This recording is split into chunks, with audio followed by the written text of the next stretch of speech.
Hi, welcome to Dunskey Estate.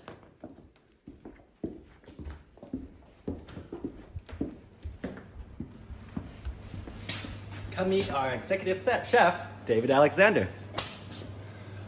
Hello again, folks. Unfortunately, we're unable to be at the Voluntary Festival Food and Drink, so I'm afraid you're going to have to put up with us virtually again.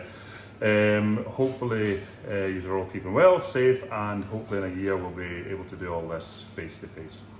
So for today, I'm going to take you through some fish preparation, predominantly round fish, sea bass, mackerel, things that you might have at home, and I'll try and keep it a bit more homely so that you know these are dishes that you would try in the house.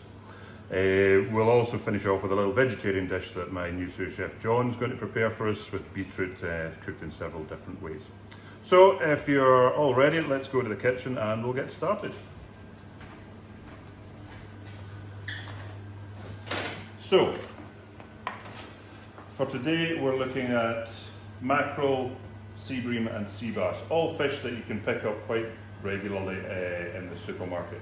There's no point in me doing fish that you're really not going to have a chance of getting.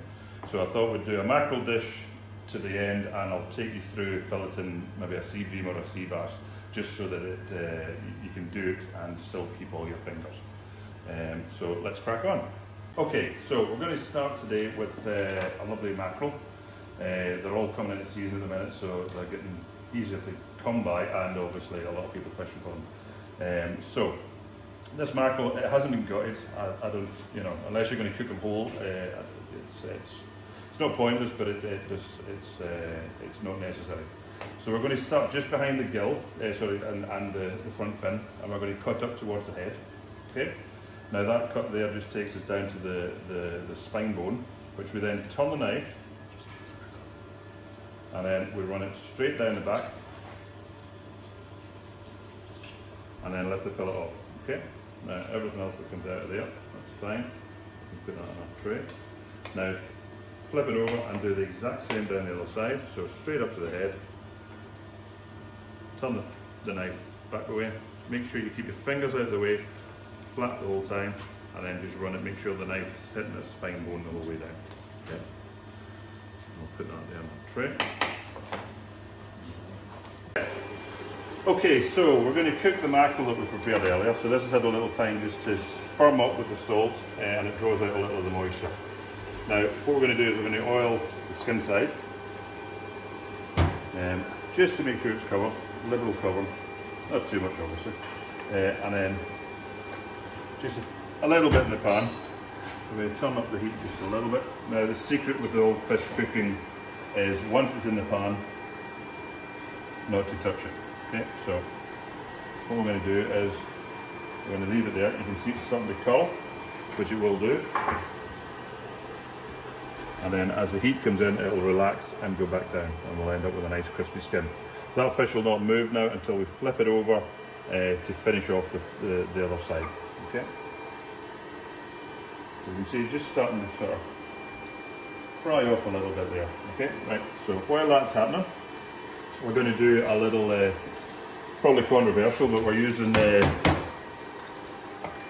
new potatoes from Drumore because they've just come into season. We've also got a little bit of Wye Valley asparagus there, just cooked in the same water. So cook the potatoes for so long and then just drop your asparagus in. Means you're not going to do pots.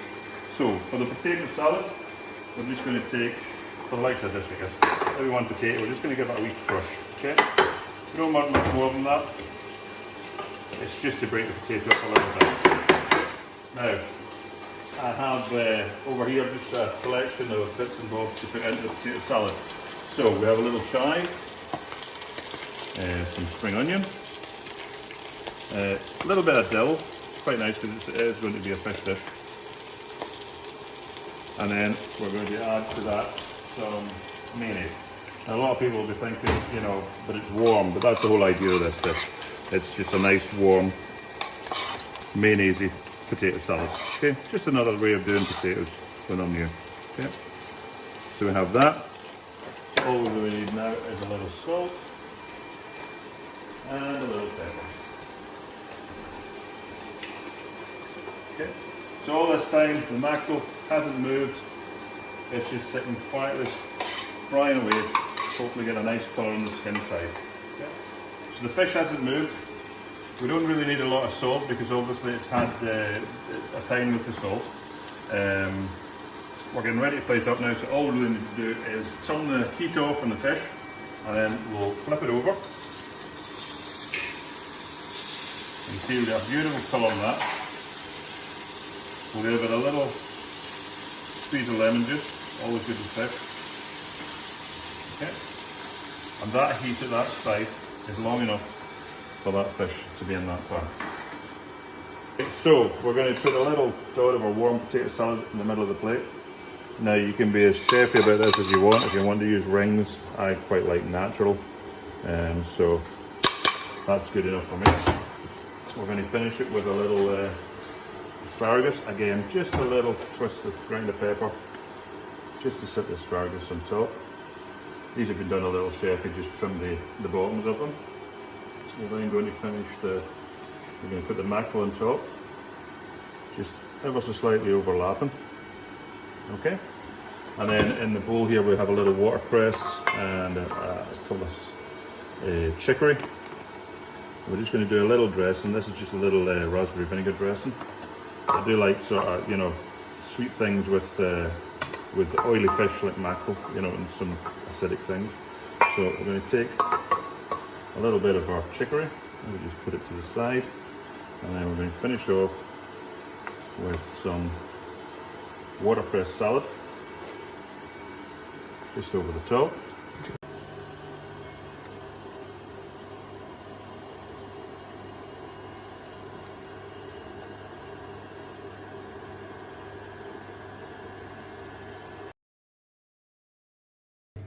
Okay, well, I hope you enjoyed that, and I hope you get something out of it. It's always nice if people try things that we try and you know, replicate for restaurants and things like that. But anyway, that's me done. Hopefully, I'll see you next year in the flesh. And until then, John, my new sous chef, is going to show you a nice vegetarian dish that you can do at home, and he'll talk you through everything that you need to do. Hi, good afternoon. So today I'm just going to do a nice simple beetroot salad. So I've got some blood beetroots here, I've got some yet candied as well, and some yellow beetroots. So first of all I'm just going to start baking these.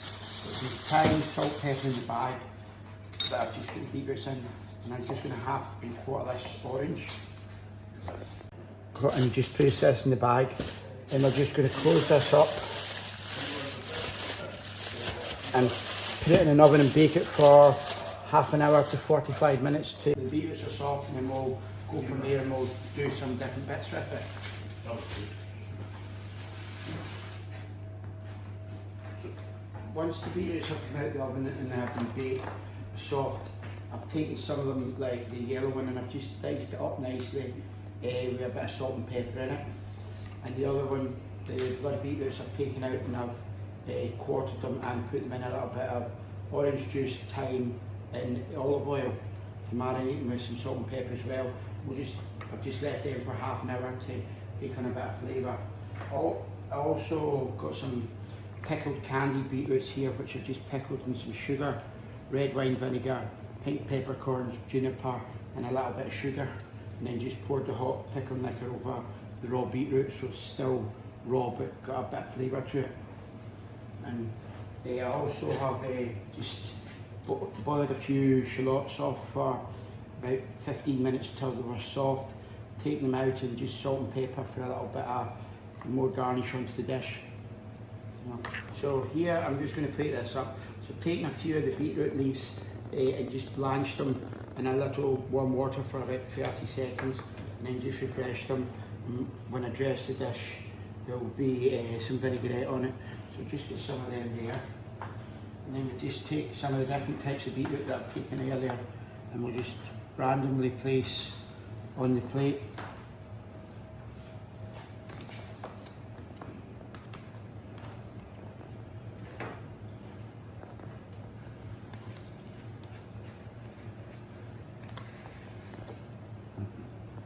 So, and then we'll take some of the nice pickled beetroots as well that I've done, and we'll just set them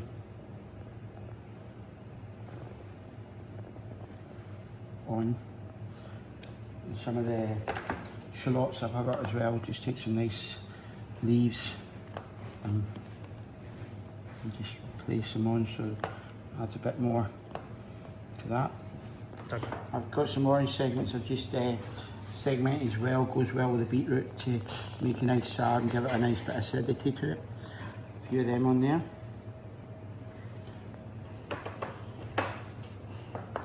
A little bit of diced feta to just add a little creaminess to the dish.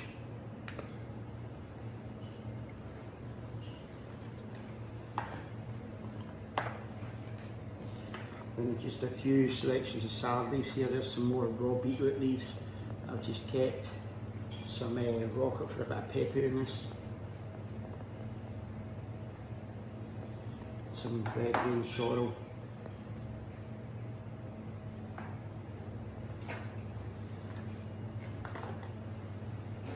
Then to finish it off, some of the juice out the beetroots with the olive oil, orange juice and thyme in it. Just a little dressing.